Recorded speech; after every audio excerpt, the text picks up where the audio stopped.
Isn't that adorable? This is a bookmark, a miniature, tiny drawing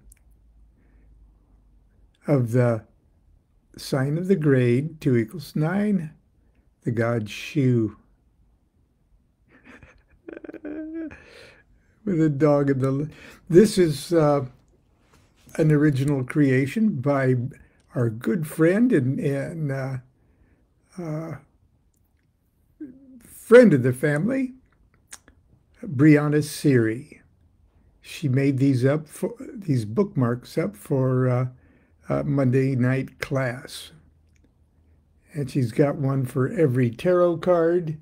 And I've reproduced those in the Book of Ordinary Oracles. She's just so incredibly talented. The other day I held up a wand that she worked on for me off a piece of wood, hazelwood that I've got it right here. Gee, hazelwood that I cut at on the property of Boleskine House many, many years ago. Isn't that gorgeous? Hazel wand, and she it looked much rougher than this, I tell you, when she got a hold of it, but I didn't want her to do anything but get it nice and plain. Anyway, hi Bree, I hope you're watching. Uh, do you have a magical journal?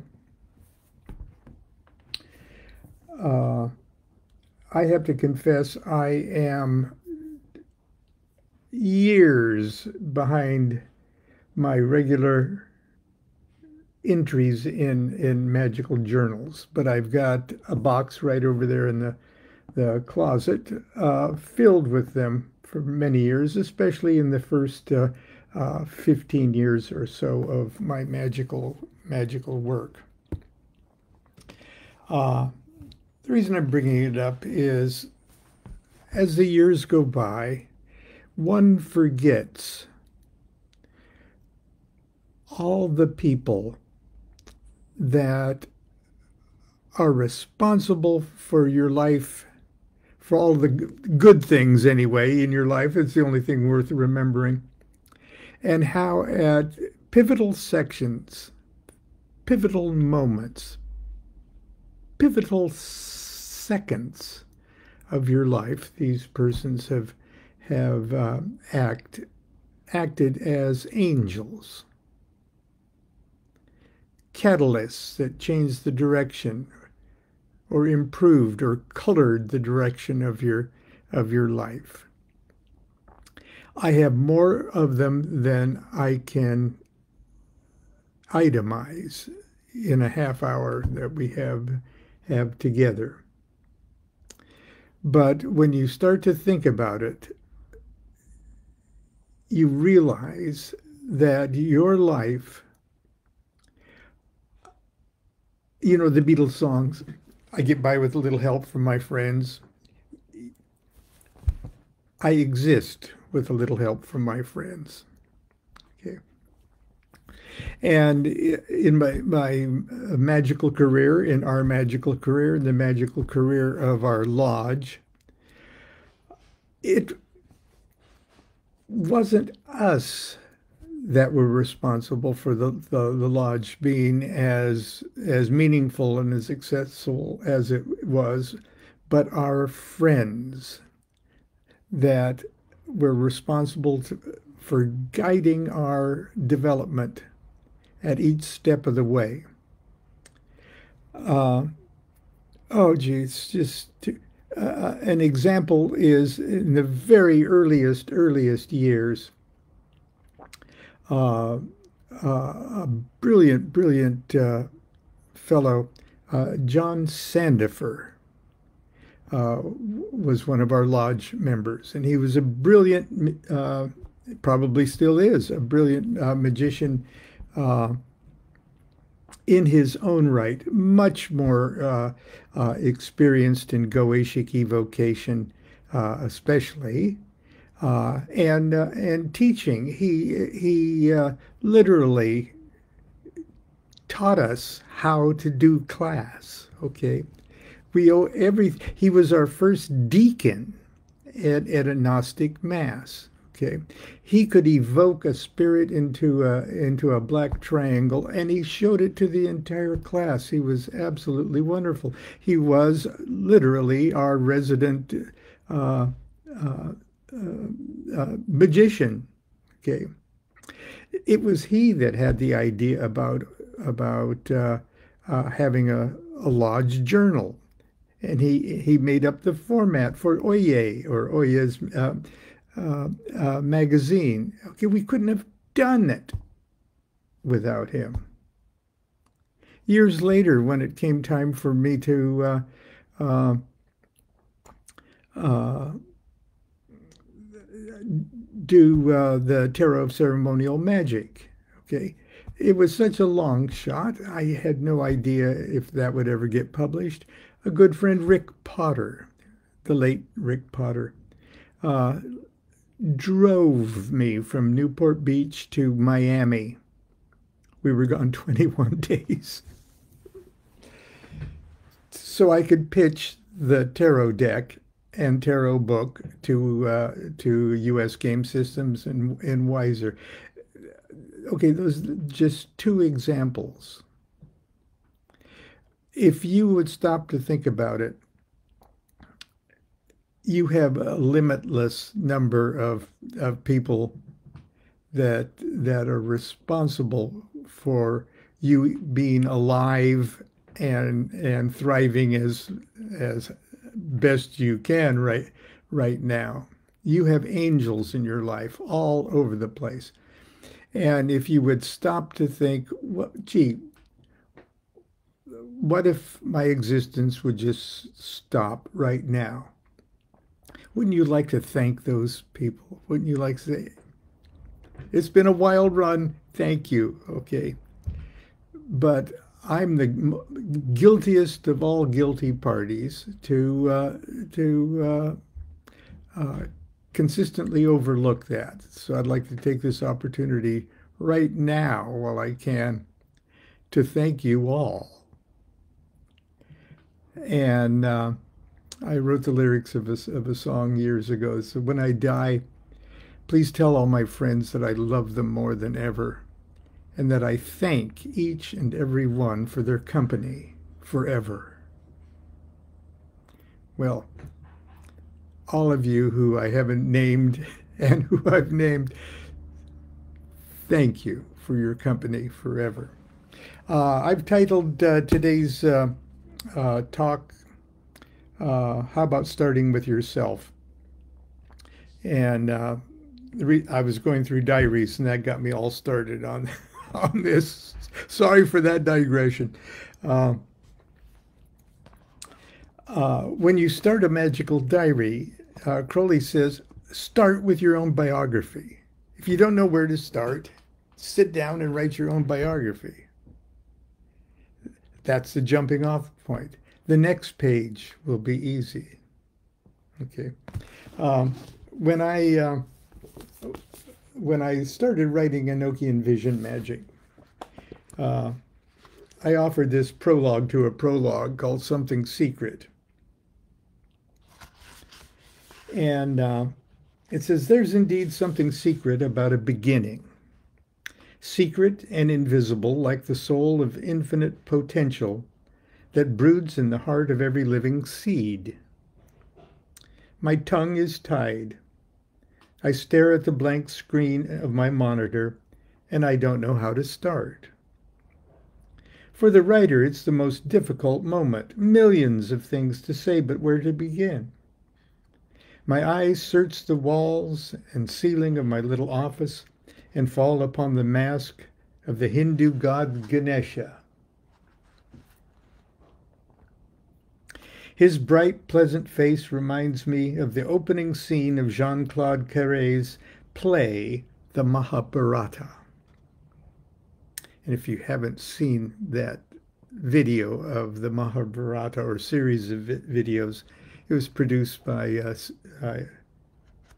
I don't know who produced it, but it appeared on public television a number of years ago. Ganesha's bright, pleasant face reminds me of the opening scene of Jean-Claude Carré's play, The Mahabharata, where Vyasa, the author of the epic poem, is faced with his own writer's block as he strives to begin his monumental story. Unable to read or write himself, Vyasa is blessed by the arrival of Ganesha, the beloved elephant-headed god who offers to serve as Vyasa's scribe and take down his story from dictation. He also gives Vyasa some advice about how to start. How about beginning with yourself?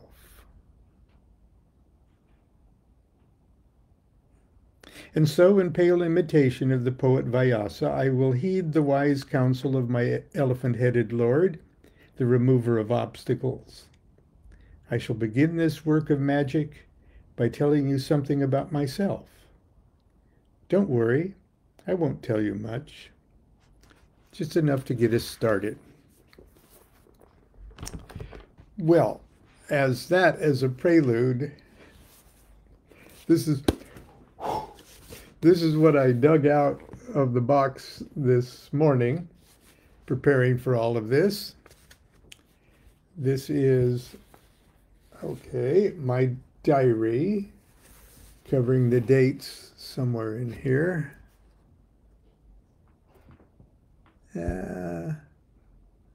May 1976, or October 1976 to May 1977. Don't worry, I won't tell you much. I started writing this on October 12th, Crowley's birthday, 1976. 5:15 p.m. Do what thou wilt shall be the whole of the law. This is what my penmanship looked like in those days. Okay. It's worse now, don't worry. Do what thou wilt shall be the whole of the law. My name is Lon Milo DuQuette. I was born in Long Beach, California on the morning of July 11th, 1948 at 12:43 a.m. My father, Clifford Ernest DuQuette, born 11/11/1911, was an oil well driller. My mother, Lucinda Myrtle McConnell, was born, and then I give her birthday too, 1913. I was baptized a Methodist at Belmont Heights Methodist Church. I have one brother, Mark, who was 6 years my elder. He told me that my mother had fired his babysitter when she picked me up, newly arrived from the hospital, and remarked, quote, "I wonder what he was in his previous incarnation," unquote. I guess Mom called her a witch and had her fired on the spot. That's not in the diary. That's my digression. I was schooled in public institutions and for the need of attention became class clown and all-round misfit black sheep. I grew to dislike religious institutions in general, and in high school decided to look for my liberation through progressive politics. In college, I experimented with LSD and other such drugs, and found the world had broadened. I became interested in yoga and mysticism. After a 3-year debauch of sex and drink, I joined the Rosicrucian Order Amorc. I completely skipped over my musical career. I noticed that admission. I joined the Rosicrucian Order Amorc and began to pull what was left together, okay, after the music. This was early in 1973. My private studies grew faster than the Amorc monographs, so I decided to join BOTA, the Builders of the Adytum. I'm also omitting to say we were flat broke when I left the music business. I was totally unprepared for objective reality or honest work. Studying the tarot and QBL, I meant Kabbalah, not particularly the QBL book, led me to the writings of Aleister Crowley. I couldn't get enough of the man. Ray Anton bought me a copy of Liber Al V Legis in England. There's another one of those magic angel friends, Ray Anton. I gave him guitar lessons for years. Okay, Ray Anton bought me a copy of Liber Al V Legis in England, and I promptly pasted the pages together and burned it. But at last, it was too late. I recognized the light and could live in the darkness no longer. Okay. On the morning of November 25th, 1974, 50 years ago, back in November. Well, almost 50 years ago, I guess, right? Yeah.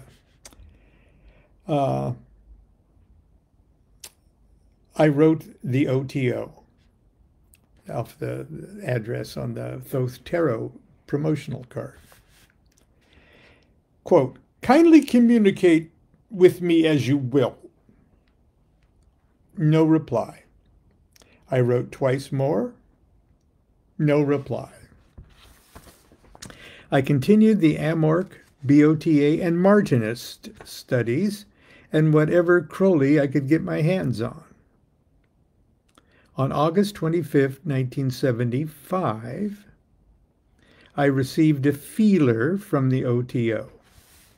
Communications were exchanged, and I was initiated 0-degree Minerval OTO on November 15th, 1975, in Dublin, California, at 8:35 p.m. by Caliph, Grady Lewis McMurtry, and Phyllis McMurtry. On August 14th, 1976, at 8 p.m. in Dublin, California, I was initiated 1st-degree OTO by Caliph Grady L. McMurtry, Phyllis McMurtry, and Helen Parsons Smith. I am married to the former Constance Jean Olson. She is also a member of OTO, being at this time 1 grade below me. We have 1 child, a son, Jean-Paul DuQuette, age 4.5. A more complete biography will be forthcoming in another volume, or maybe about 40 years later in My Life of the Spirits. I start this record on the birthday of the Magus of the Aeon and of the crowned and conquering child, the prophet of the lovely star, the master Therion, Aleister Crowley, the beast 666. Love is the law, love under will. That's how I started my magical diaries. The next entry was October 13th, 1976, where I talk about, well, do what thou wilt shall be the whole of the law. At 10:20 a.m., I did the lesser ritual of the pentagram, which with my new almond wand. It's unconsecrated at the moment. I cut it at there. And that was the beginning of that story, too. As it is sometimes hard to relate my record with what is happening in the world, from time to time I'll record what is happening. I'm still unemployed. I've repeated that numerous times throughout this book. JP is going to have an operation for, well, just a little surgery. We are in, okay, yeah, that's about all. Just telling you what bad financial shape we're in. Anyway, that should prove to you that you have nothing to be ashamed of by starting your diary right now and beginning the whole process with yourself. Until tomorrow in Sunday school, I've got something planned for Sunday school. We'll see you tomorrow. Until then, continue to be good to yourself and be good to each other. Do what thou wilt shall be the whole of the law. Love is the law. Love under will.